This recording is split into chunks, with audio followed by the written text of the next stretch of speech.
Kera ini nampak bersedih karena terus-menerus diperlakukan kasar oleh petugas penampungan kera, dan ia merasa rindu akan rumahnya karena di rumah itu ia telah dibesarkan oleh pria yang memberikannya kasih sayang yang tulus kepadanya. Tapi semenjak ia menyerang salah satu warga di sana, mau tidak mau ia ditempatkan di penampungan ini. Bahkan saat ia bergabung dengan para kera yang lainnya dan ingin mengajaknya bermain, mereka pun tidak senang dengan kehadiran Caesar yang terlihat aneh. Lalu ia mendekati Caesar lalu dengan cepat melepas baju Caesar dan mengolok-olok Caesar. Dan Caesar yang berusaha menjauh pun terus diikuti oleh pemimpin kera itu. Ia pun mencoba menghajar Caesar. Sementara para kera yang lainnya terlihat senang karena pemimpin mereka terus memburu Caesar karena penghuni baru di tempat ini. Sampai akhirnya pemimpin kera itu berhasil menggigit tangan Caesar, dan akhirnya Caesar pun terjatuh dari atas pohon itu. Lalu dengan cepat ia pun mendekati Caesar kembali. Tapi sebelum kera itu menyerang Caesar, dengan cepat penjaga itu pun menembakkan peluru bius kepada kera itu.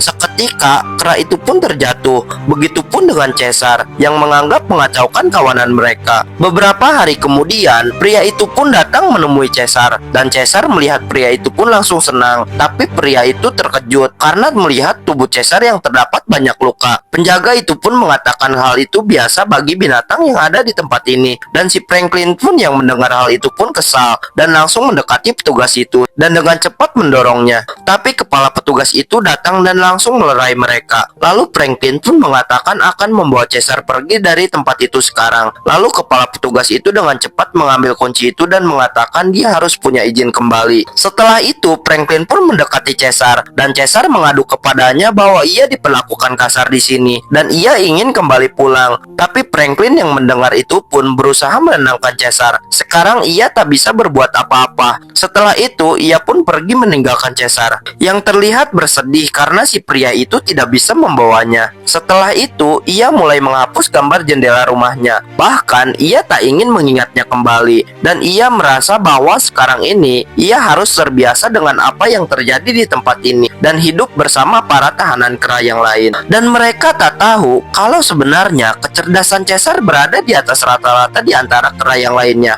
Bahkan kali ini ia merencanakan sesuatu. Keesokan harinya Caesar pun berhasil mencuri pisau lipat dari penjaga itu. Lalu dengan cepat ia mencoba membuka pintu kandangnya dengan pisau itu. Sementara orang utan yang ada di tempat itu hanya terdiam memperhatikan Caesar. Lalu terlihat Caesar pun mulai mendekati kandang gorila yang ada di tempat itu. Dengan cepat ia membuka kandang gorila itu dan ia pun menyuruhnya untuk keluar.